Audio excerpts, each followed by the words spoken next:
Hi friends, এই দেখো আজকে আমি পাস্তা বানাচ্ছি। তোমাদের সঙ্গে ভাবলাম যে শেয়ার করে নিই।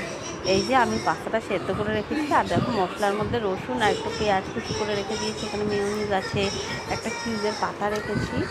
এবার আমি কী করবো, সম্বার দিয়ে দেবো। সম্বারই বলে এটাকে। পেঁয়াজ রসুন একটু কাঁচা ভাবটা যখন চলে যাবে, তখন আমি এর মধ্যে দেখো নাড়াচাড়া করতে থাকবো। সামান্য নুন দিলাম, নুনটা দিলে ভালো হবে।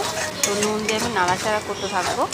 যখন দেখবো যে লাল লাল হয়ে গেছে, তখন আমি এর মধ্যে পাস্তা সেদ্ধ করা পাস্তাগুলো সব দিয়ে দেবো।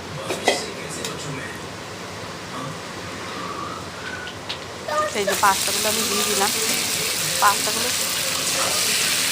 পাস্তাগুলো দিয়ে দিলাম। এরপর একটু নাড়াচাড়া করবো। তারপরে দেখবে আমি একটু চিলি সস, টমেটো সস আর একটু মেয়োনিজটা আমি কম দিলাম, যেহেতু টমেটো সস দেবো তাই। এটা মিক্স করলে বেশ ভালো লাগে, সেটা খারাপ লাগবে না।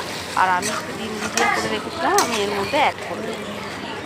এই দেখো আমি ডিম ভুজিয়াটা করে রেখেছি 3টে ডিম দিয়ে। এবার ডিমটা দিলে টেস্ট হবে, খারাপ লাগবে না। মেয়োনিজটা ভেবেছিলাম বেশি দেবো, কিন্তু দিইনি, কেননা সসটা দিলাম তাই একটু অন্যরকম টেস্ট হবে বলে তাই। এই দেখো কালারটা কেমন এসছে, তোমরা একটু কমেন্ট করে বলো। এটাই দিলাম, আর তো দেওয়ার কিছুই নেই, একটু চিলি সস দিয়েছি। এটা হচ্ছে ফাইনাল লুক। চলো টাটা, সবাই ভালো থেকো, বাই।